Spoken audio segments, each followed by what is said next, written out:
इसमें हमने पढ़ना है कि बाइनरी ऑपरेशन क्या होता है। कल मैंने ग्रुप की डेफिनेशन बताई थी, उसमें एक बाइनरी ऑपरेशन होता है। बाइनरी ऑपरेशन की थोड़ी सी डिटेल बता देता हूँ मैं आज। बाइनरी ऑपरेशन क्या होता है? बाइनरी ऑपरेशन से पहले आता है यूनरी ऑपरेशन, यूनरी ऑपरेशन, फिर बाइनरी ऑपरेशन, फिर टर्नरी ऑपरेशन, फिर क्वार्टरनरी ऑपरेशन, इस तरह सो ऑन। बाइनरी ऑपरेशन एक फंक्शन होता है जो अप्लाई होता है ऑर्डर पेयर पे या फिर ट्यूपल्स पे, 2 ट्यूपल पे, 3 ट्यूपल पे, 4 ट्यूपल्स पे, इसे सो ऑन। चलिए हम लिखते हैं डेफिनेशन यहाँ पे। बाइनरी ऑपरेशन को किसी से भी शो कर सकते हैं, अल्फा से शो कर सकते हैं, स्टेरिक से शो कर सकते हैं या सर्कल से शो कर लें, आपकी अपनी मर्जी है। हम स्टेरिक से शो करते हैं।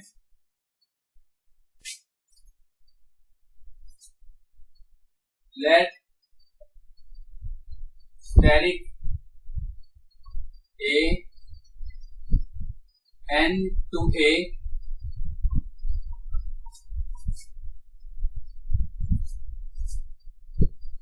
अब स्टेरिक को एक फंक्शन है, एफ भी लिख सकते हैं, लेकिन अब ये क्यों ऑपरेशन को शो कर रहा है इसलिए हम ऑपरेशन की फॉर्म में इसको स्टेरिक या सर्कल लिख लें, वो ज्यादा बेस्ट है। अल्फा बीटा भी लिख सकते हैं वैसे तो। स्टेरिक को इस एलिमेंट पे अप्लाई करेंगे,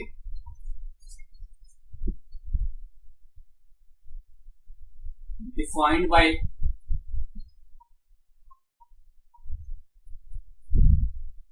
स्टेरिक इस a की पावर n के अंदर ट्यूपल्स की फॉर्म में एलिमेंट है, जैसा कि यहां लिखा tuples n tuples a1 a2 and so on an। इस तरह के एलिमेंट हैं a की पावर n के अंदर, इस तरह के एलिमेंट हैं n ट्यूपल्स की फॉर्म में। तो स्टेरिक को इस एलिमेंट पे अप्लाई किया है तो आंसर इसका आएगा a का। तो यहां पे लिख लेते हैं हम कोई a। अब ये a कोई भी हो सकता है, a1 भी हो सकता है, a2 भी हो सकता है एंड सो ऑन an भी हो सकता है। स्टेरिक को इस n ट्यूपल्स में अप्लाई किया तो एलिमेंट a आएगा। तो इसी ऑपरेशन को हम इस फॉर्म में भी लिख सकते हैं, a1 asterisk a2 asterisk a and so on steric an equal to a। ये ऑपरेशन अप्लाई किया है तो कोई एक सिंगल नंबर आएगा, ठीक है। ऑपरेशन अप्लाई करने से कोई सिंगल नंबर आएगा। अब यही वाला स्टेरिक यूनरी ऑपरेशन कब कहलाता है? स्टेरिक फर्स्ट पॉइंट पे स्टेरिक is called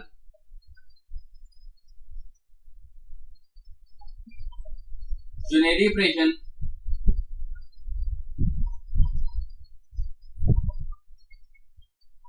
if ये n equal to 1 हो। अगर n 1 हो तो ये यूनरी ऑपरेशन कहलाता होता है। मतलब ये होता है कि स्टेरिक अगर एक एलिमेंट पे अप्लाई किया जाए, सिर्फ एक एलिमेंट पे, मतलब ये होगा कि स्टेरिक और a1 इक्वल टू a। अगर ऑपरेशन सिर्फ एक नंबर पे अप्लाई हो सके, वो ऑपरेशन जो सिर्फ एक नंबर पे अप्लाई हो सके, इसको हम कहेंगे यूनरी ऑपरेशन। एग्जांपल के तौर पे, for example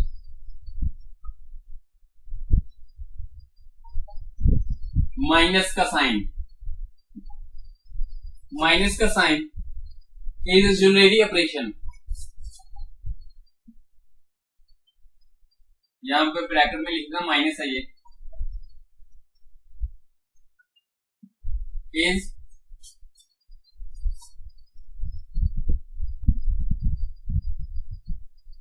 unary operation.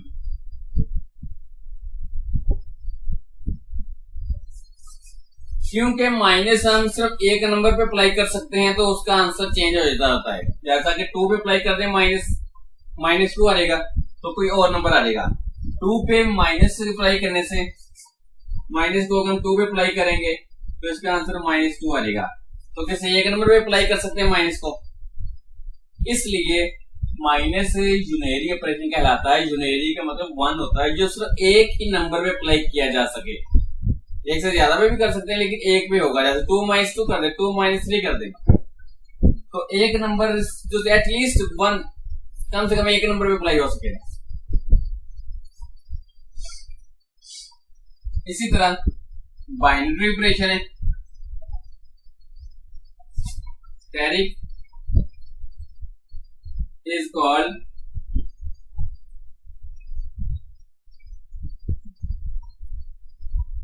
binary operation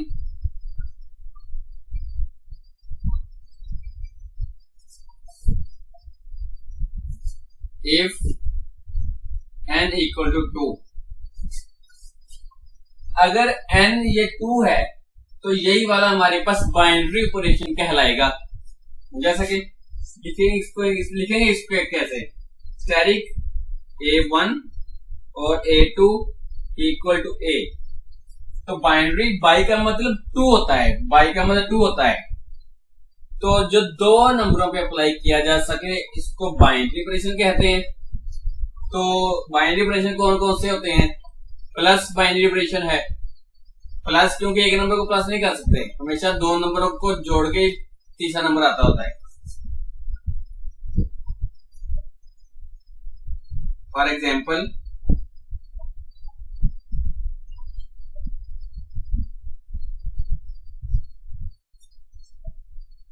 plus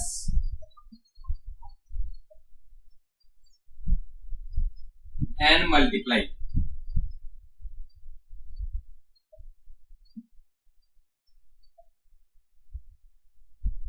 और बाइनरी ऑपरेशन।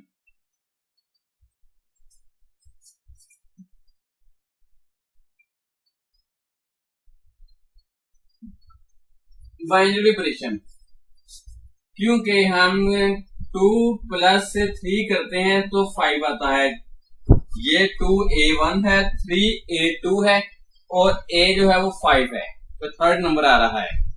ठीक है, डिफरेंट नंबर आ रहा है। तो ये प्लस हो या मल्टीप्लाई हो, ये हमेशा दो नंबरों को ही अप्लाई कर सकते हैं हम, तो इसलिए इसको हम बाइनरी ऑपरेशन कहेंगे, प्लस को भी और मल्टीप्लाई को भी, क्योंकि 2 को 3 से मल्टीप्लाई करने से आंसर 6 आ रहा है, तो मल्टीप्लाई भी हमारे पास बाइनरी ऑपरेशन ही है। इसी तरह ternary operation,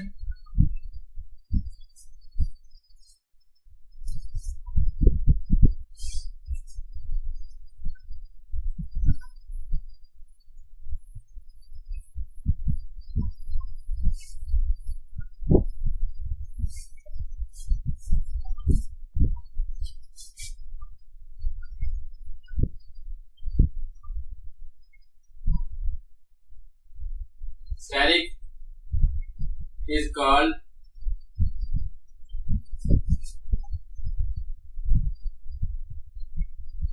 ternary operation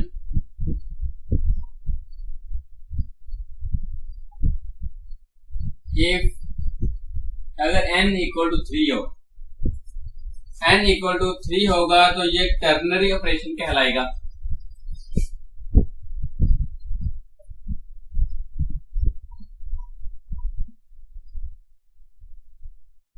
A1 asterisk, A2 asterisk, A3 equal to A। अगर 3 नंबरों पे अप्लाई किया जा सके, जो एक ही ऑपरेशन 3 नंबरों में अप्लाई हो सके, उस ऑपरेशन को हम कहेंगे ternary operation. Similarly for quaternary operation,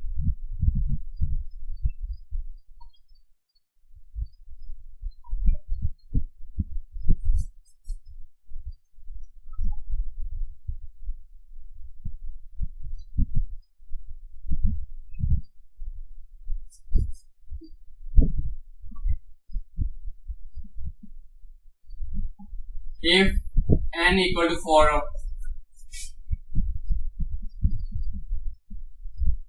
A1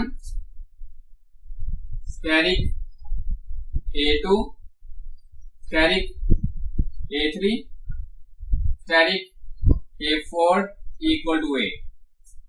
तो जो 4 एलिमेंट पे अप्लाई किया जा सके इसको क्वार्टरनरी ऑपरेशन कहते हैं। तो इसी तरह सिमिलरली सो ऑन चलता रहता है ऑपरेशन ये वाले, लेकिन इसमें ग्रुप में ज्यादातर बाइनरी ऑपरेशन का इस्तेमाल होता है। तो बाइनरी ऑपरेशन का जिक्र बहुत बार आएगा, इसमें हर चैप्टर में आएगा, तो फिल्मों में भी आता रहेगा। बाइनरी ऑपरेशन दो एलिमेंट में अप्लाई किया जा सके। तो बाइनरी ऑपरेशन इसमें बताना था कि बाइनरी ऑपरेशन एक फंक्शन होता है जिसको कुछ एलिमेंट पे अप्लाई करने से आंसर कोई एक नंबर आता है, तो वो नंबर भी इसी में बिलोंग करेगा, ए में। इसमें A1 A2 so on वो भी एक एलिमेंट ही है और A एलिमेंट भी एक ही है। ये सारे एलिमेंट भी एक ही हैं और ये एलिमेंट भी एक ही है।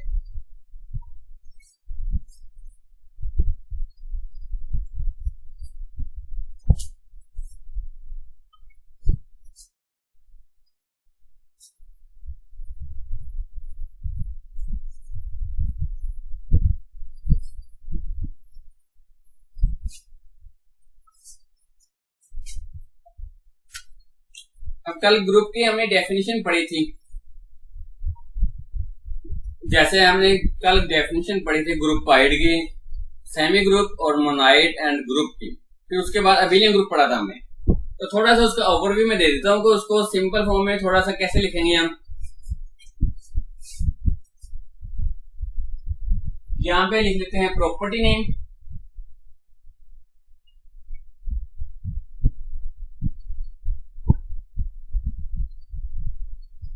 प्रॉपर्टी नेम, यहां पे लिख देते हैं सेट नेम, नॉन एम्प्टी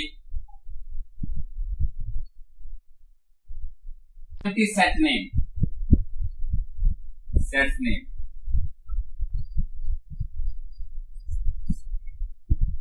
जैसा कि मैंने बताया था कि जैसे प्रॉपर्टी होल्ड करती जाएगी उस सेट का नेम बदलता जाएगा। तो सबसे पहली प्रॉपर्टी थी क्लोजर प्रॉपर्टी। क्लोजर प्रॉपर्टी जिस सेट में होल्ड करेगी,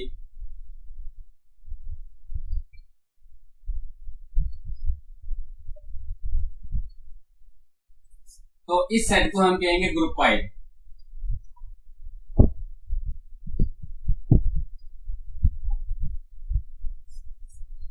जिस सेट में क्लोजर प्रॉपर्टी होल्ड करेगी इस सेट को हम ग्रुपाइड कहेंगे। ये सेट का नेम है, नॉन एम्प्टी सेट का नेम। सेकंड प्रॉपर्टी थी एसोसिएटिव प्रॉपर्टी।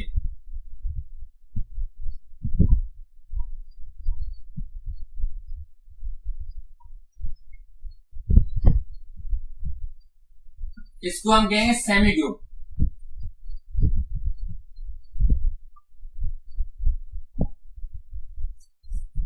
तो एसोसिएटिव प्रॉपर्टी के लिए नहीं, इसमें जो दोनों प्रॉपर्टी शामिल हैं, जो दोनों प्रॉपर्टी होल्ड करेंगी तो उसको सेमी ग्रुप कहेंगे। तो every semi group is a groupoid but groupoid may not be a semi group. Third property है मोनाइड।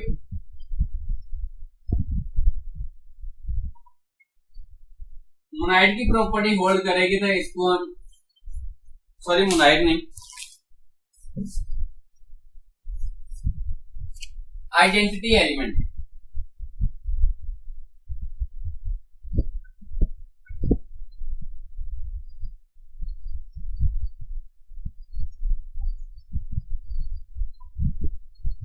एग्जिस्ट।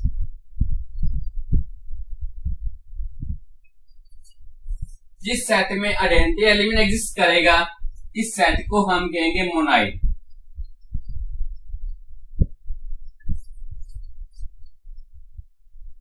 फोर्थ, जिस सेट में इनवर्स की प्रॉपर्टी होल्ड कर जाएगी तो इस सेट को हम ग्रुप कहेंगे।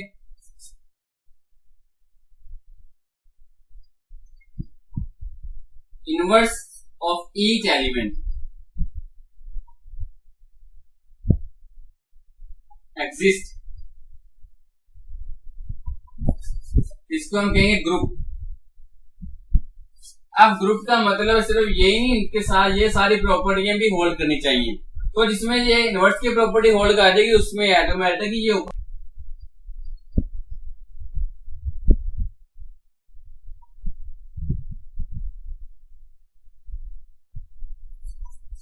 तो जिस सेट में कम्यूटेटिव प्रॉपर्टी होल्ड करेगी इसको हम कहेंगे अबेलियन ग्रुप।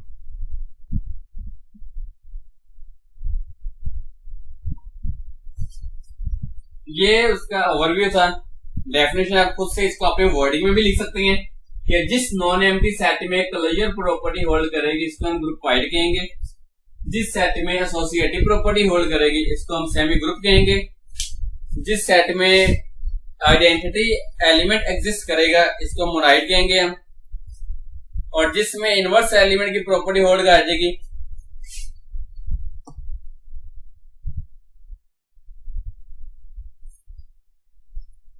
जिस सेट में आइडेंटिटी प्रॉपर्टी होल्ड करेगी उसको हम मोनाइड कहेंगे हम। और जिस नॉन एम्प्टी सेट में हर एलिमेंट का इनवर्स एग्जिस्ट कर देगा वो ग्रुप बन जाएगा। और लास्ट प्रॉपर्टी है कम्यूटेटिव प्रॉपर्टी। जिस सेट में कम्यूटेटिव लॉ होल्ड करेगा या कम्यूटेटिव प्रॉपर्टी होल्ड करेगी ये अबेलियन ग्रुप कहलाएगा। तो इस डेफिनेशन को सारी डेफिनेशन ये वाली group wide, semi group, monoid और ग्रुप और अबेलियन ग्रुप इनको अपनी वर्डिंग में लिख सकते हैं। तो जिसमें ये प्रॉपर्टी होल्ड करेंगे नॉन एम्प्टी सेट में उनको हम ये नेम देंगे हम।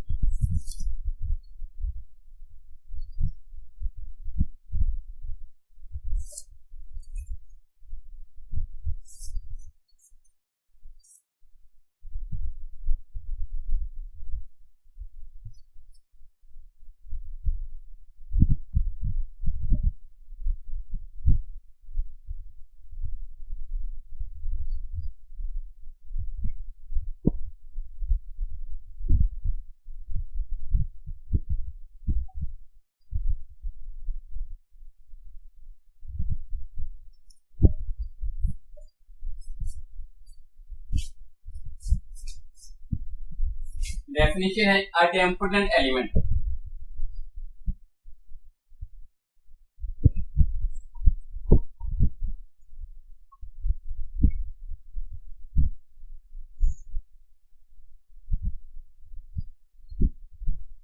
आइडेम्पोटेंट एलिमेंट, आइडेम्पोटेंट एलिमेंट क्या होता है? जिस एलिमेंट की पावर 2 लें तो वो एलिमेंट वही रहे, चेंज ना हो, इसको हम कहते हैं आइडेम्पोटेंट एलिमेंट। जैसा कि 1 की पावर 2 लें तो आंसर 1 ही रहता है, तो 1 का स्क्वायर इक्वल टू 1, तो 1 इज आइडेम्पोटेंट एलिमेंट। तो इसकी डेफिनेशन कैसे लिखेंगे? एन एलिमेंट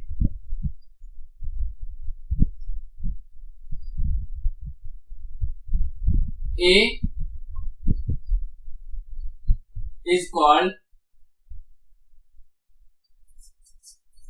idempotent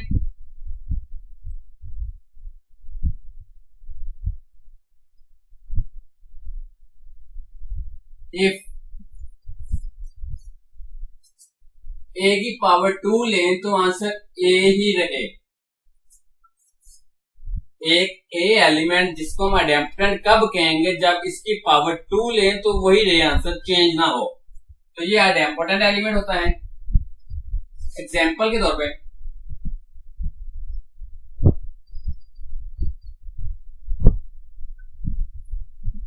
1 की पावर 2 लें तो आंसर 1 ही रहता है, तो 1 इज आइडेम्पोटेंट एलिमेंट।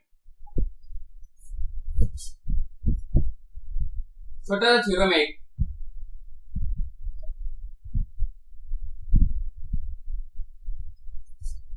ग्रुप में जो आइडेम्पोटेंट एलिमेंट होता है वो सिर्फ आइडेंटिटी एलिमेंट होता है।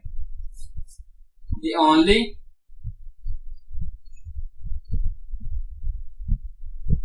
idempotent element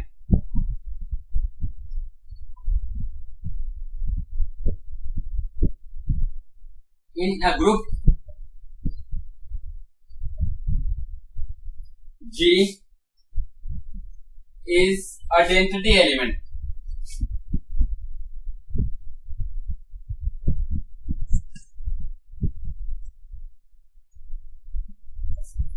ग्रुप में जो आइडेम्पोटेंट एलिमेंट होता है वो सिर्फ और सिर्फ आइडेंटिटी एलिमेंट होता है।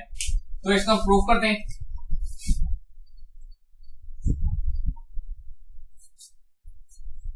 आइडेम्पोटेंट एलिमेंट को हमने आइडेंटिटी एलिमेंट प्रूव करना है ग्रुप में, तो हम सपोज कर लेते हैं कोई एक आर्बिट्रेरी आइडेम्पोटेंट एलिमेंट ले लेते हैं, let G be a group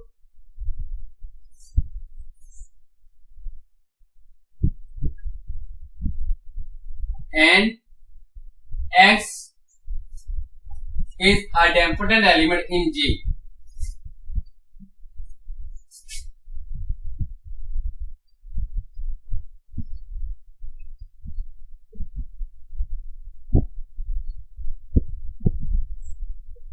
in G. अब G एक ग्रुप लिया है मैंने और X को G का आइडेम्पोटेंट एलिमेंट सपोज किया है। प्रूफ हमने करना है कि X आंसर E आता है, आंसर आइडेंटिटी एलिमेंट है। ठीक है, हमने ये प्रूव करना था कि आइडेम्पोटेंट एलिमेंट ग्रुप में सिर्फ आइडेंटिटी एलिमेंट होता है। तो क्योंकि ये मैंने आइडेम्पोटेंट एलिमेंट लिया है तो आइडेम्पोटेंट एलिमेंट की डेफिनेशन यूज करेंगे हम। Since X is idempotent element,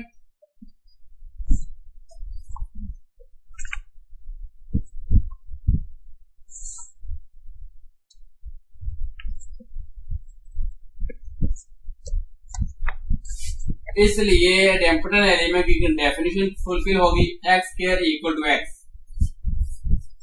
ये आइडेम्पोटेंट एलिमेंट की वजह से लिखा है क्योंकि मैंने यहां सपोज किया था कि ये आइडेम्पोटेंट एलिमेंट है, हमने इसको सिर्फ आइडेंटिटी एलिमेंट शो करना है। क्या करेंगे, दोनों तरफ इसका इनवर्स ले लेंगे क्योंकि हमने x फाइंड करना है, x स्क्वायर इन x inverse x into x inverse. क्योंकि G ग्रुप है तो X इनवर्स G में बिलोंग करता है। तो जब ग्रुप के अंदर हम थ्योरम करते हैं तो किसी एलिमेंट से मल्टीप्लाई करना हो या माइनस प्लस करना हो तो वही एलिमेंट ले सकते हैं जो ग्रुप के अंदर बिलोंग करे। क्योंकि ये ग्रुप है तो इनवर्स इसमें बिलोंग करेगा जरूर, इसलिए हमने इस X इनवर्स को दोनों तरफ मल्टीप्लाई कर दिया है। X inverse belongs to G, G the group. तो ये X बन जाएगा, ये आइडेंटिटी बन जाएगा। तो देखिए X हमने आइडेम्पोटेंट एलिमेंट लिया था तो ये आइडेंटिटी एलिमेंट क्यों हो गया है। Hence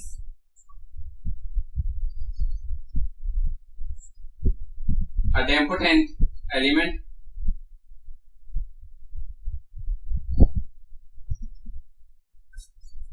of G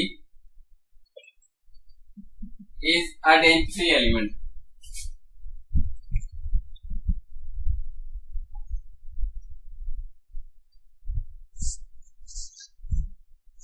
Identity element.